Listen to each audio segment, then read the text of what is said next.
All right. Hey guys, it is 3:10. So I'm going to go ahead and start. I know we only have a few of our cohort members here with us right now, but I've heard from several people who are either going to be late or going to have to leave early or not be able to be here for this one. So I am recording the meeting. So no worries. We'll go ahead and get going so that we can hopefully finish everything up, and I can maybe let you guys out a little before that 4:10 time that we had planned. So I wanted to kind of start off with just saying thank you guys for all the work that you've been doing since our first meeting. I've done my best to get on Schoology and try to start reading all those responses. It's been really cool to see everyone's thoughts in response to checking out that one-to-one tech landing page, and then also looking at our digital literacy and computer science standards. So I've really appreciated just seeing your guys' feedback with that. I wanted to say too, I know that it can be overwhelming, especially this component one piece is a lot of learning and thinking and kind of evaluating and sharing those thoughts. So especially after that first meeting, that's really the biggest focus time when we are really just focusing in on new learning and responding to it. So I know there are a lot of assignments online, and some of you probably have not gotten through all of those assignments yet. So don't stress about that. Don't stress about that due date. You just need to make sure that you get them finished up, at some point in the first semester before we start up component two. But don't stress out over that. And moving forward, a lot of what we will do will be much less reading and investigating and responding, and will become more actually doing things. And it will be pieces that you're adding into that portfolio that you'll create and ultimately present. So much less Schoology assignments and more actually putting things into your portfolio. All right. So with that, this is a virtual meeting, so I know sometimes it can be tough to have good conversation in our virtual meetings, and sometimes it's awkward. We feel like we're talking over each other or whatever. But to save us from having to drive all to one location together, I felt like that would be easiest. So I'm going to try and use some strategies to help us use our tech to communicate without having to always just share out. But I do want us to have some open conversation too. So there may be some times when I just ask an open question. So please, if you have a thought, do share, and we'll just kind of manage that as best we can. But I wanted to start off really quickly before we jump into the book study. I know I was hoping to be able to have us get into some of the digital literacy and computer science standards before we left our first in-person meeting. And we had so much other good conversation going on that we didn't quite get into that. But I know you guys have had a time to really dive deep into those standards since then with the online assignment. And I've seen some really good feedback. So I wanted to see if we could just kind of kick it off with a couple people just sort of sharing some, maybe some big notices, some big wonders, some thoughts that were interesting to you, some things you found interesting as you were diving into the digital literacy and computer science standards.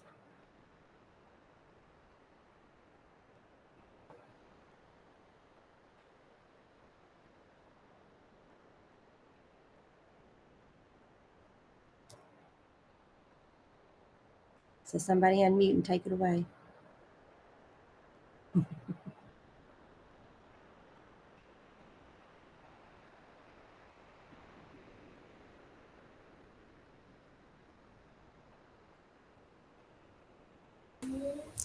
Okay, I'll talk. Thanks, Amber. Yay! You're like, oh, surprise. One of the things I think that a lot of people mentioned throughout the chat, and I noticed too, was just that the progression of standards, everything building upon the previous grade level, which is what our ELA standards do, what our math standards do. So it's really neat to see that the increase of words per minute, or the increase of ability to use specific technology tools. How it all builds on another. I think that's really good, and it also kind of cements the importance of the previous grade levels keeping up with those standards, which I know is hard and kind of overwhelming because teachers are doing so many other things. So I know that's tricky, but if you're trying to teach your grade level standards and then kids haven't received the instruction from before, can be a little tricky. But I think, that time for planning and working together really can help make that problem not as overwhelming, I guess. Okay, that's all. Sure. Thank you for being the first brave one to unmute and speak. Is this the one that, no, I'm trying to think, I'm trying to remember what I wrote. And is this the one that there's a 3-year plan, but there was nowhere that said when we started or where we are? Yeah. So, well, that was the first assignment that you guys had. And yeah, we did establish a 3-year plan with our one-to-one group. We're actually in year 3 right now. I saw a couple of you ask that. So we're actually in year 3. So that means this year we'll be expanding the plan to move into year 4, and even past kind of those expectations that we set for year 3. So, yeah, that kind of falls into that as well. I was just kind of looking for just some things that you guys noticed in those DLCS standards, since you got to really dive deep into that document, and we didn't get a lot of time to chat about that during our meeting. I thought it was kind of cool, Rachel, that like, I think you guys must have made a code that goes with it, right, for whose kind of responsibility it might be, so they're not just all on the classroom teacher. But I was surprised when I looked at some of the standards. I mean, it's funny because where I came from, there was we had there were not really standards. So I think I appreciate that there are actual standards that are set out. But some of them I look at and I'm like, how on earth am I supposed to get to this as a classroom teacher? But I do like that it shares the load, and I like the color coding. So I can see okay, maybe I can go to, my library media specialist to help with this part, or, whoever might be a partner with, because I noticed there was counseling ones that go on there, and then something else too that just caught. I was like, oh, STEM or specials that could help out. So kind of cool that we all share it. But some of the things I was just like 3rd grade, create an algorithm to solve a problem. I'm like, that's obviously you could bring in those fun little robots and things like that, but just finding time for those might be hard in the classroom. It's still cool, the color coding. I like it.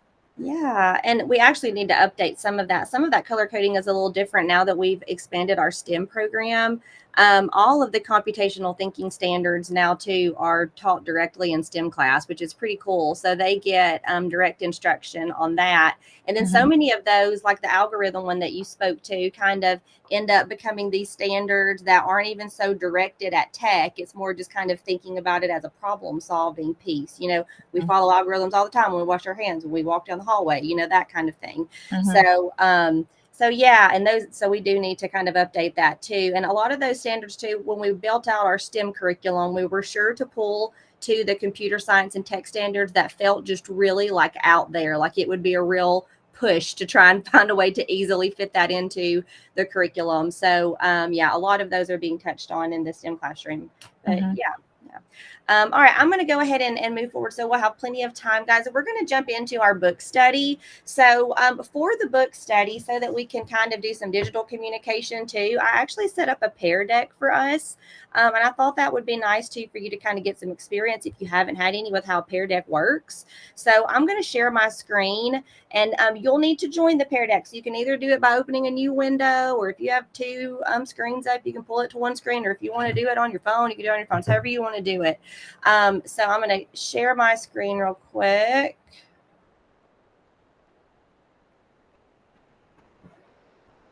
And actually, let me share screen too.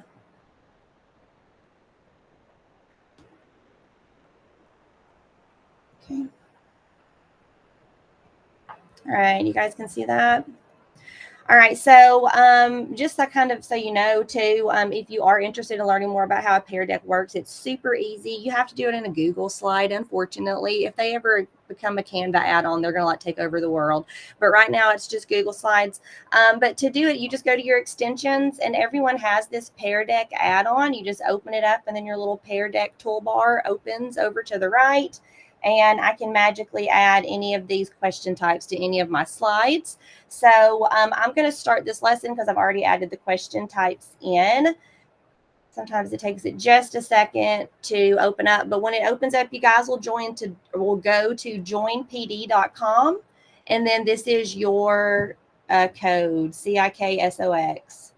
Confused incentives, kindly switching orange x-rays. I don't know if you guys ever noticed that they put some weird phrase up there for the kids for whatever the code is. So you guys can join that, joinpd.com.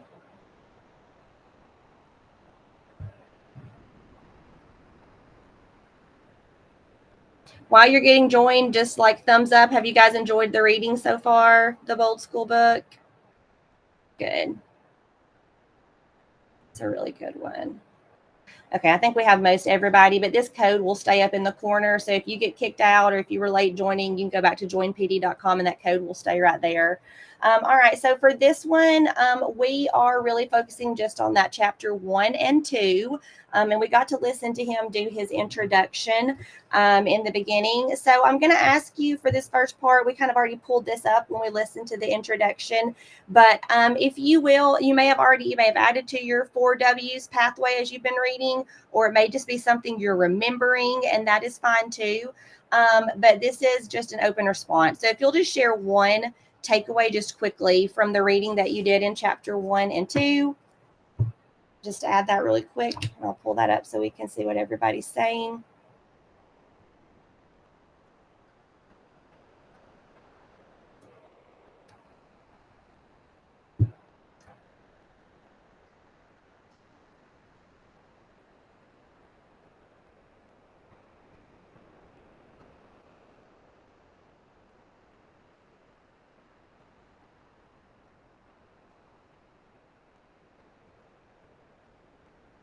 One really cool thing about a Pear Deck too, if you haven't used it before, is that this view, at least the view that the students see, is anonymous. So they never see who said what. So it's really easy to kind of share thoughts without worrying who's seeing what you're doing, or to be able to address something without students worry about being called out. But then on your teacher dashboard, you're able to see who's putting those responses in if you open it up on your own computer as you go through. Purposefully adding in tech, not just using the technology because it's new and exciting, but connecting it to pedagogy. Yeah, I love that. More touch points between the students as a lecture, not instead of it. Yeah.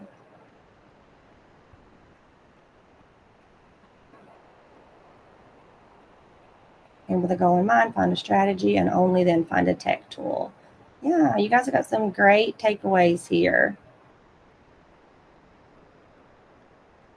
All right, awesome. Well, thanks for sharing those, guys. All right, so just a reminder of how Wesley Kishnick defines Bold School. So it's both an adjective and a noun. So I'm just pulling that back up. We already talked about that a little bit in our first meeting. Okay, so for this one, we're still kind of in a little bit of that introduction and into chapter 1. With this one, but I really love the whole concept that he addresses with combining pedagogical wisdom with a desire to innovate. So in that section, I pulled a few of the statements that that he makes in that section of the book. So for this one, you have a drag icon. So if you'll just drag your heart to the one that really resonates the most with you. So being bold is about personifying knowledge, confidence, and courage in the face of perceived risk. Being bold is a mindset. Bold school educators prioritize learning and growth over hype and trend. Being bold school means having clarity about your strengths. Or courageous bold schoolers expect failure. They welcome it with open arms. So just, you can drag your little heart over the one that you think resonates the most with you. All right, it looks like we have a lot of people going to that bold school educators prioritize learning and growth over hype and trend. So somebody speak to that for me. Why did that one really resonate with you?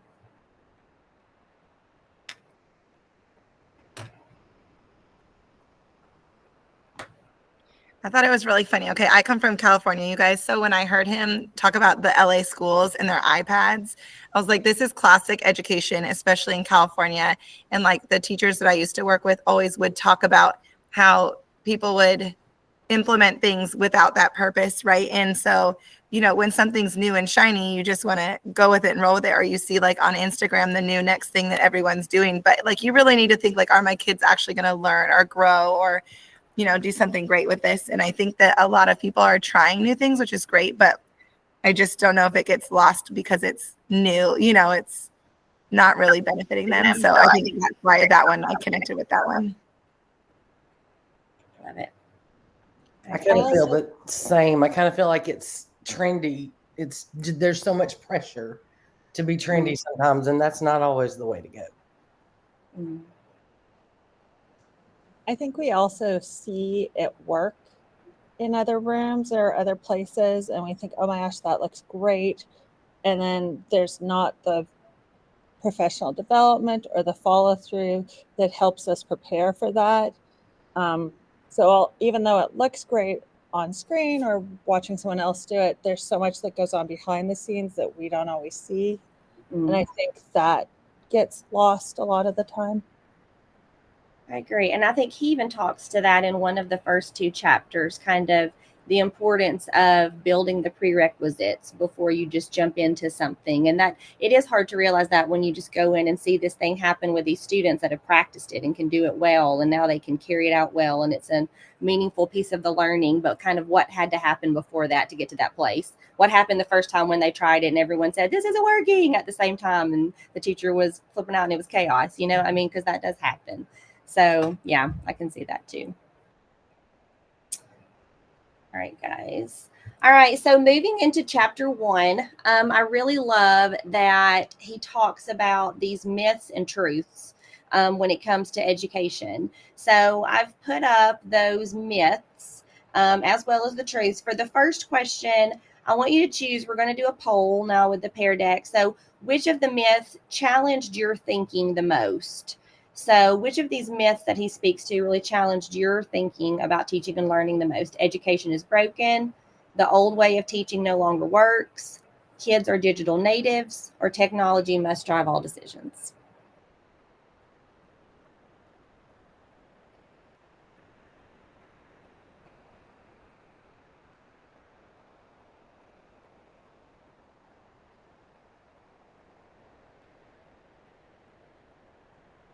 All right.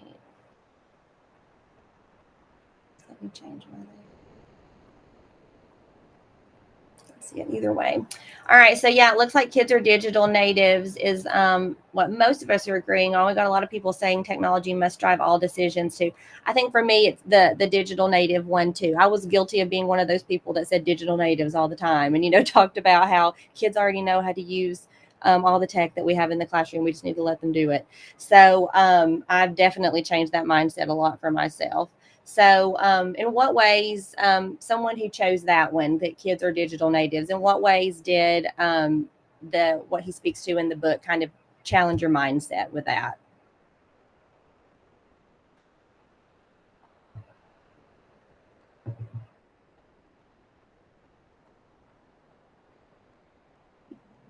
I feel like it's surprising that I can watch my own children, my own personal children, and they know how to, navigate my device better than I do. They'll be like, oh, look, mom, blah, blah, blah. And I have no idea what they did. So it surprises me when you give them another device or something and they don't know how to, how to type or how to skip or how to, put something in. And I think that was really hard. But then you realize, well, yeah, I guess they've never seen that device. It just was very challenging for me just because of my own personal children. Yeah.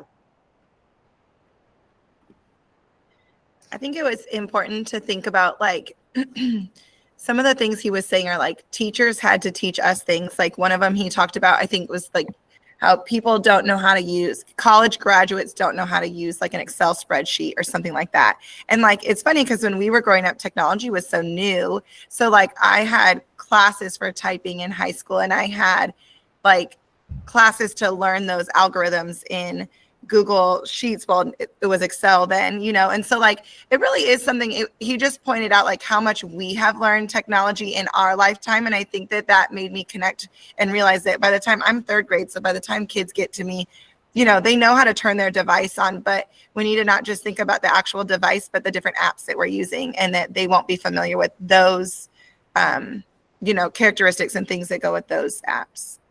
Mhm. Yeah, and being able to navigate and use a device or navigate and use a program is totally different than understanding really the purpose of the program and how to really reap the benefits of it and use it in a way that's appropriate and you're going to gain something from. I think our last cohort, Miss Tigner, who's a first grade teacher at Heritage, she gave this great example, which kind of just stuck with me about her own children and working with them on sending an email. And then you had to get to their email. They know how to type, but they had no idea what they should put in the subject line of the email or how they should format the email or, any kind of appropriate etiquette for using that form of communication. So knowing how to use it and then knowing how to use it appropriately are two very different things, I think. And that's kind of where teachers step in to really make the best use of those pieces of technology. Okay, so same thing with the truths. I'm just going to open it up if anybody has anything that they want to share. He also went into those truths that blended learning can and should elevate, not diminish what you do best. Instructional practices, pedagogy, and academic outcomes must drive technology decisions. Becoming a blended learning master means knowing how to use technologies to move towards academic goals. And then also, you're still the smartest, most needed person in the room.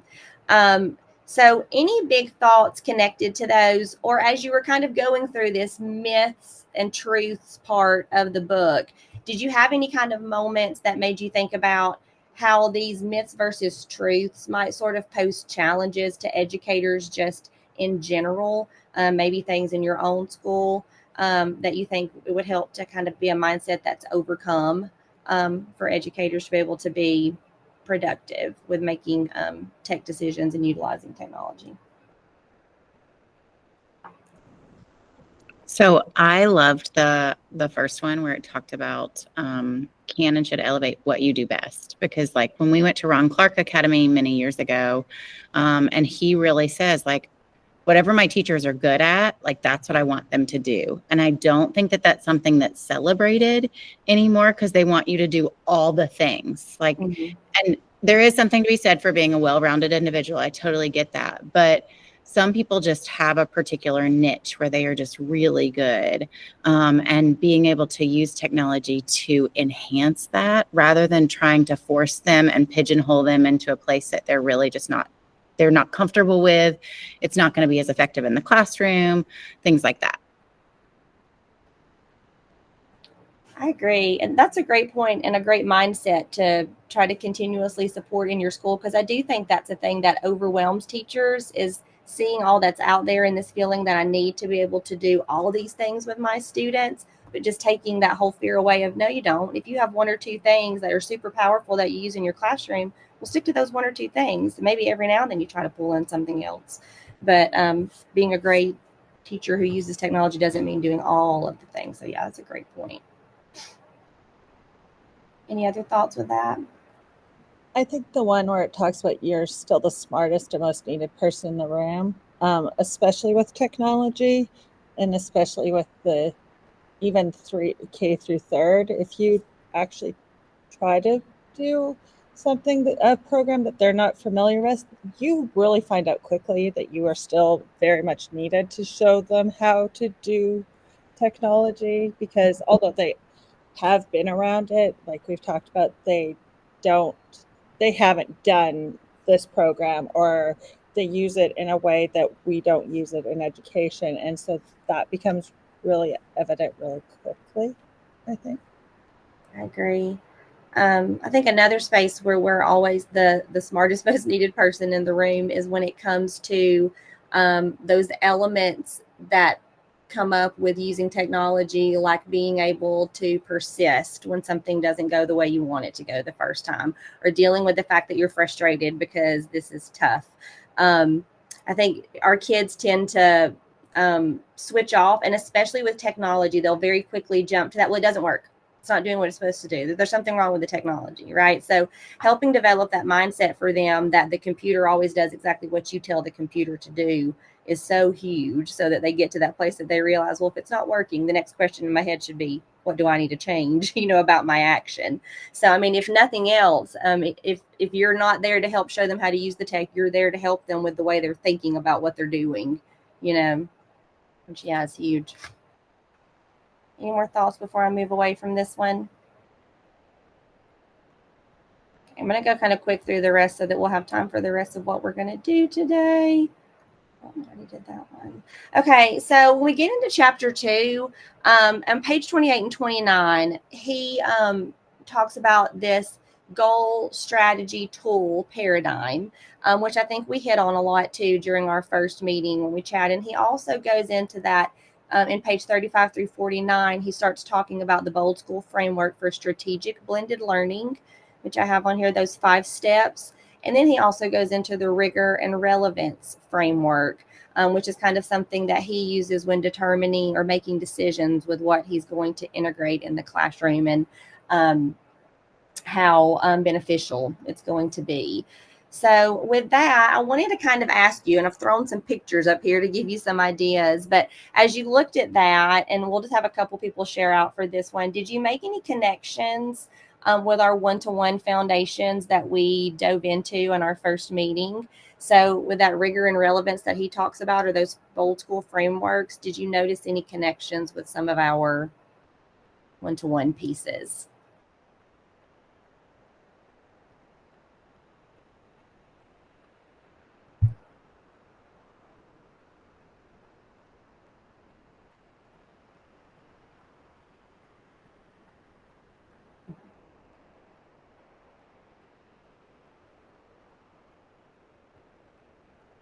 I'm going to get equity sticks for you guys.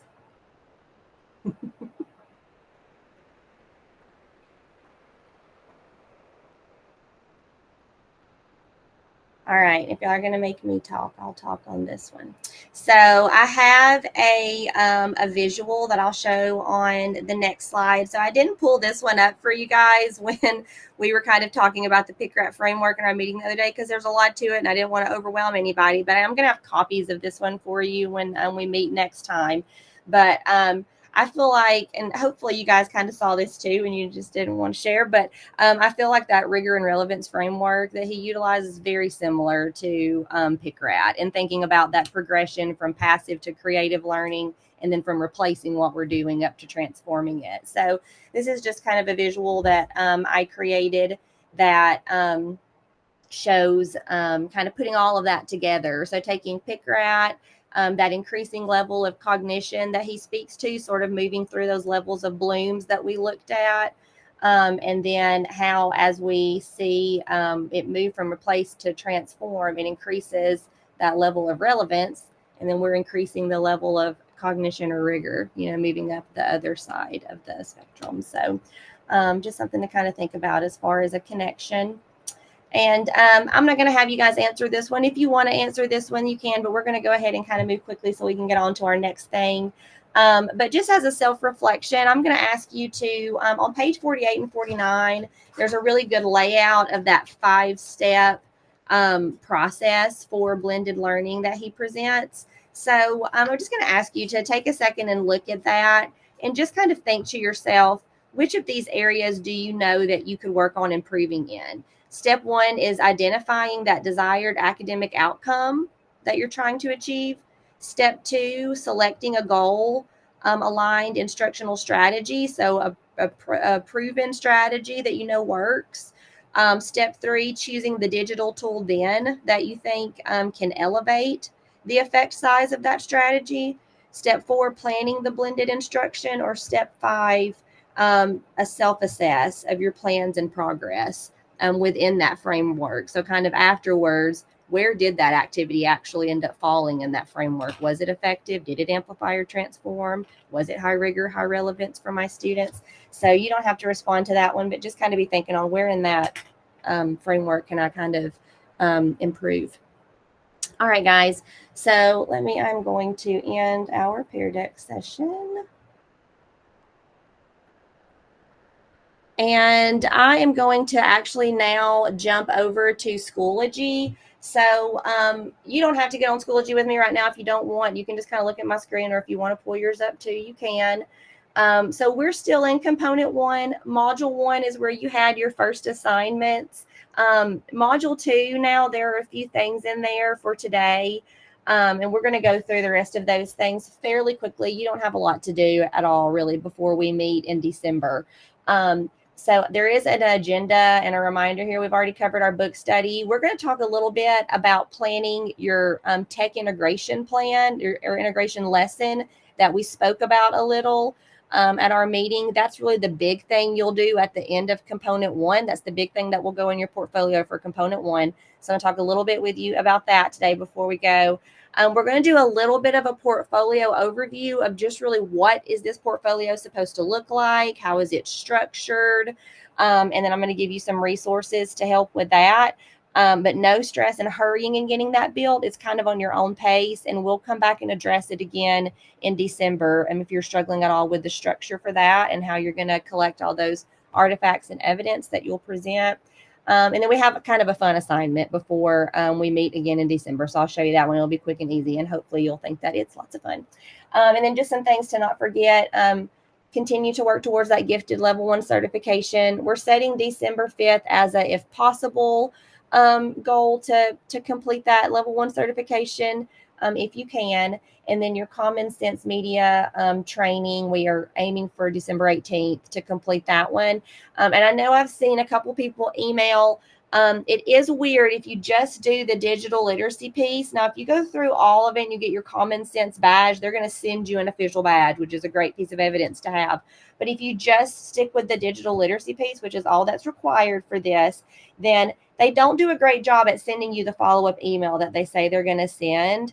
So best case scenario is, if you're able to, if you haven't done it yet, then snap a picture of that final screen that says, yeah, you finished it, a screenshot, so that you can put that in your portfolio. If you've already finished it and you can't get your email, it's fine. I'll work with you on a way that you can kind of represent that you completed that. Okay. I know you guys aren't lying to me about completing the digital citizenship training, but if you haven't done it yet, make sure you take that screenshot. So before next week, your to-dos will be to read the rest of those chapters. And the rest of the chapters are just very strategy oriented. So it's not super deep thinking, kind of like chapter 1 and 2. It's different instructional strategies that he discusses for utilizing technology. So when we come back in December, we'll look at those, and you'll kind of share some of the ones that you found most interesting that you're wanting to try out. And then we'll do further planning with our tech integration plan on December 5th. But after today, if you want to start planning that or even carry it out, you're welcome to do that. Structuring your portfolio, I would suggest going ahead and getting a start on building your portfolio in the meantime. And then that fun activity, adding that share slide that we'll get to in just a sec. All right, so I'm going to go into the tech integration plan. Now, I will say, before I even go too deep into this, sometimes Schoology does this weird thing. If it ever does this to you, you can just click this little button right here and it will still open whatever document is embedded there. But I know a lot of you have already put in module 1 which tool you chose that you're wanting to dive deeper into, or an activity or an application that you're going to choose to dive deeper into for that module 1 assignment. Now, you may decide that that same tool is what you want to use as your integration lesson. It could be that you do that lesson and you really love it as an example, and you want to take that lesson that you did and put it into this integration lesson plan format, and that's what you're going to submit. That's perfectly fine. Or you may decide that you want to do something different, and that's fine too. So basically, what your integration lesson is, the intention is that we're following that Bold School framework and that lesson planning kind of step-by-step that we've been talking about. And we're selecting an area of focus. So what is it that we want our students to learn? What standard is it that we're focusing on? What's the content we want them to learn? From there, choosing a strategy or a tool, or first starting with your strategy, your instructional strategy that will probably be allow you to teach that well. And then from there, choosing that tool that you think can allow you to amplify and transform that lesson. And then you'll also collect evidence. So your evidence can just be your own response of feedback of how the lesson went. You will have an actual lesson plan that you'll put into your portfolio that will be part of your evidence. You can also add something like pictures, videos. If the students complete something with a tool and you want to put examples of the products that they did during the lesson, that could be part of your evidence for that too. So this plan will be completed in a template that I have on Canva for you. You can get to it at this little link that's stuck right here. That one's not going to work well for me. I'm going to go back and click on. It's also linked here under the Tech Integration Lesson Planning folder. When you click it, it's going to take you to just a Canva template that you can work within.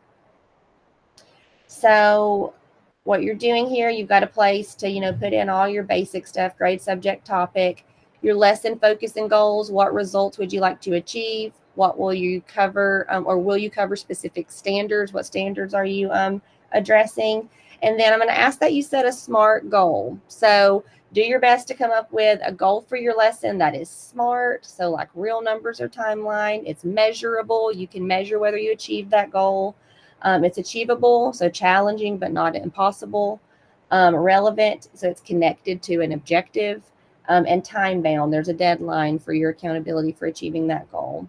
In this next space is where you're going to put in your plan for how you're going to achieve your goal and what proven instructional strategy are you utilizing. So here's just kind of your plan for the lesson. How am I going to achieve that instructional goal that I'm wanting to achieve? What's my instructional strategy that I've chosen that I think will be successful for this? And then remember, we talked about how when we're choosing a tool that's going to amplify or transform the lesson, one of the best ways to determine that is, am I choosing a piece of technology that's going to allow my students to boost their critical thinking? Is it going to increase the level of communication for my students? Are they going to be able to collaborate more easily? Is it going to boost creativity for them? So check which of these boxes you feel like your tech tool is going to allow for your students. And then over here is where you're talking about the tool your students are going to use to meet the goal and how they'll use it. And then your one-word lesson plan down here is basically just a summary of everything you've set up here. My students will achieve blank goal by using blank strategy with blank tool. So just kind of following that step by step. And this is something probably that you guys do all the time. So this is probably not even going to be too tough for you guys. You're choosing tools to improve your lessons all the time. So it could even be something that you've already done that you want to take and input into this lesson plan, and that is totally fine.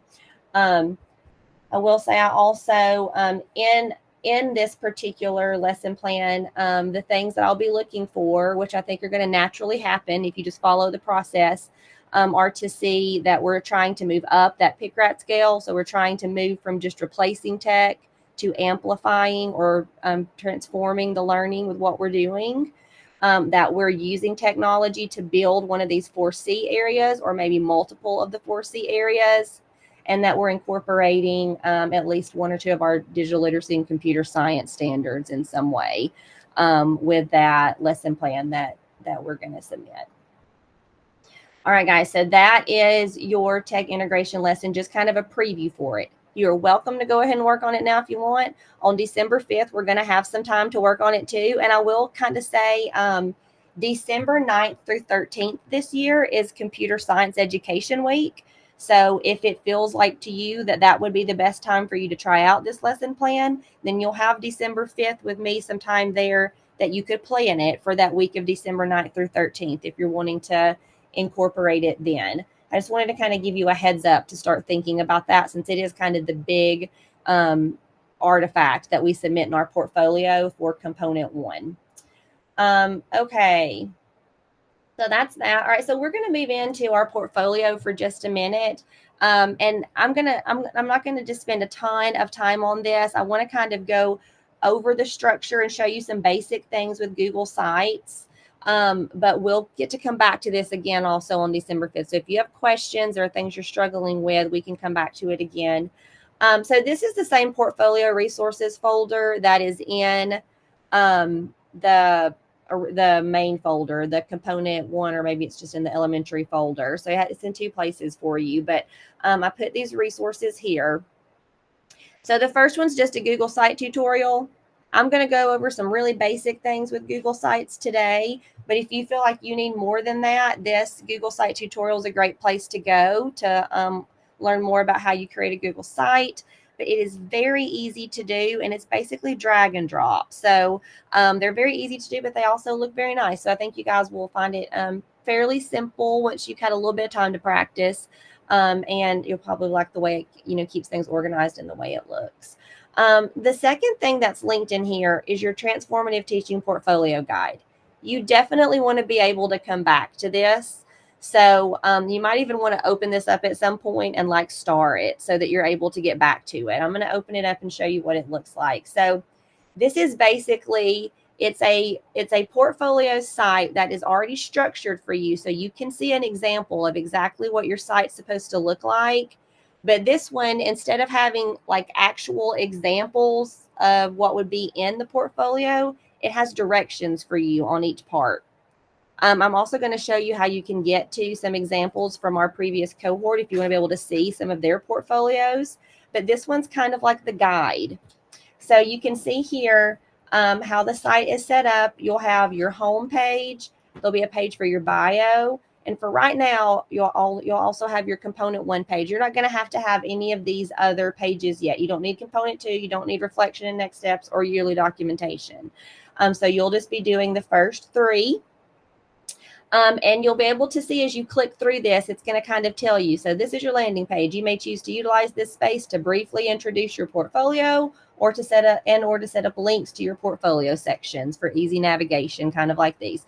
So I'll show you how I did these in a second. So basically what I mean by that is I've got it set up where as you move through my portfolio, I can use my drop down to get to places, but also I can go to my landing pages and I can click into different elements. So if I want to go to component 1, I can also click here to get to component 1. Okay, so that's your home page. Your bio, you can see here what I'm going to ask for you to include on your bio page. Pretty simple. And then component 1 is going to have 3 parts. It's going to have your tech integration plan. That's the biggest thing you'll complete. There's going to be a space for you to house your certifications, and then a space for your book study reflection. There's also the option to do additional artifacts. That's not required. That's optional, and it's not a part of the scoring, but it can be taken into consideration. So if there are other great things you're doing, like earning other certifications or other lessons and things you've done that you want to highlight, you can add those in that additional artifact section. But each of those sections, when you click on it, it's going to tell you exactly what's supposed to be included on that page so that you know exactly what it is you're supposed to be doing there. So that's the guide page. I want to show you really quick. I'm going to click into the edit version of this so you can just kind of see a little bit of the insides of how this works. So I'm showing you right there. I was showing you that from the public view side. So that's after my portfolio is published. That's how the public view looks when you're clicking through it. So this is when I'm inside an actual Google site. So I've opened a brand new Google site to make, and this is how it actually looks when I'm building it. So you can see over here, you have a place to insert different things. So you can insert text box, images. You can instantly insert anything that's on your drive. That's really helpful. So you can embed anything that you have saved in your Google Drive. And then there are lots of other options that you might utilize of things that you might like to insert. The pages here is where you can see how I kind of have my pages set up. So the plus button down here lets you add a new page. And then you see these pages right here that have sub pages under them. The way you do that, it's super easy. You add your new page, call it whatever you're going to call it. And then if this page needs to be a sub page of component 2, I can just drag it right on top of component 2 and it's going to go there. If it's a sub page of additional artifacts, I can just drag it right there. So it's all very drag and drop, super easy to navigate.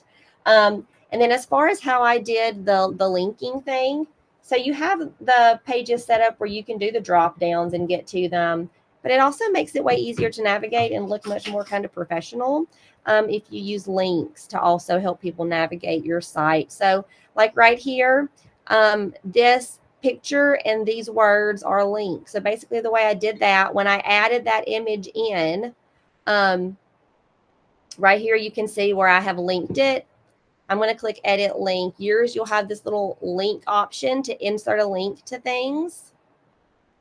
And then you can, if you just start typing the name of any page, like if I wanted this one to go to component 1, I can click here and say I want it to be where when people click this picture, it goes straight to the component 1 page of my portfolio. That way you can set it up to navigate that way. But I want this one to be bio, so I'm going to change it back to that. All right, so that's your guide of kind of what's expected as you're structuring your portfolio. And then the other thing that you have to look at are you have a checklist.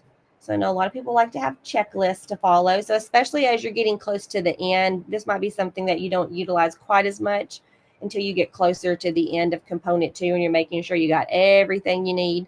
But you've got a checklist here that you can copy to use this template and use it digitally, or you can print it off. And it's going to walk you through every piece of your portfolio and what you should have included in that section. Then also the last thing that's linked are some example portfolios. So you guys, like I said, are lucky. There's a whole group of people who have gone through this process before you. So I'll just click into one quickly. So this is Miss Stegger's portfolio. So you can kind of have the opportunity to look through some of these and see what did these actually look like when they have these real examples in them. So like there's a technology integration plan that you guys are going to be working on soon. Chrissy did a great job, but she's also kept it kind of just like minimalistic and to the point, but it's well put together. And she did really, really well. Everything's very clear and concise. And you can kind of take that into yourself. It's your own style. If I go into Haley's, she kind of got a little more involved in all the things that she put in. So that's totally just your own choice and prerogative as far as how detailed you're going. As long as you meet those minimum requirements, that's great. And then what you would like to add in addition is completely up to you. So you have those examples that you can click through. All right, before I move on to our last thing, any more big questions or something that you are really wondering right now about your portfolio or about the integration lesson?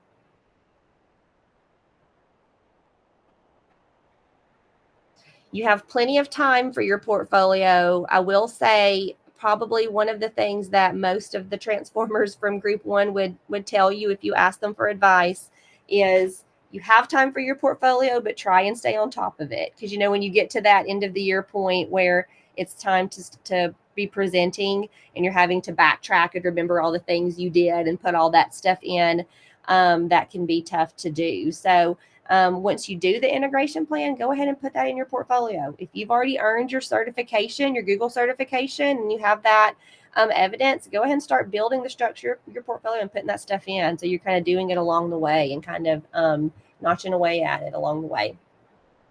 Okay, guys, we just have one more quick thing and then I'm going to let you go. So before we meet on December 5th, our meeting December 5th is at the library again from 12 to 3.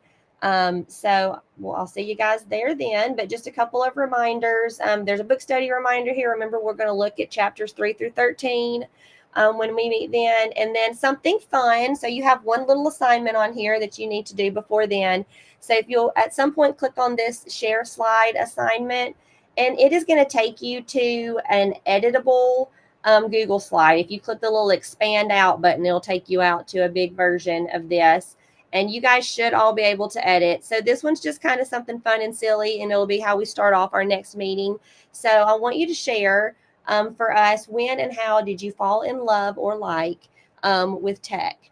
So for a lot of us, like I know for me, there was a lot of nostalgia with this, kind of going into some like old school stuff from decades past. So there's some kind of pictures on here to sort of inspire that thought process. But so you don't have to put your name or anything on it, but just choose a slide for you. Don't add your name. But if you'll choose, just pick at least 3 images to add to your slide that kind of help us get an understanding of how and when you sort of fell in love or like with technology. And I had people in our last cohort too who couldn't stick to just 3. So if you have a slide full of pictures of all of your things that you love, all your AOL chats and Tamagotchis and all that kind of stuff, then that's totally fine. So you can put as much as you want on there. But so if you'll do that too before we meet in December, on December 5th. All right, guys, that is all that I have for you. I'm going to, this is recorded, so just like I added the last meeting, I'll put this one in the Module 2 folder. So if there's something you're wanting to look back at that we talked about, like with your portfolio setup or anything, it will be there for you. All right, just making sure no questions before I let you go. All right, thank you guys for joining after school. I appreciate it. Y'all have a good Friday tomorrow and have a good weekend. All right, bye guys.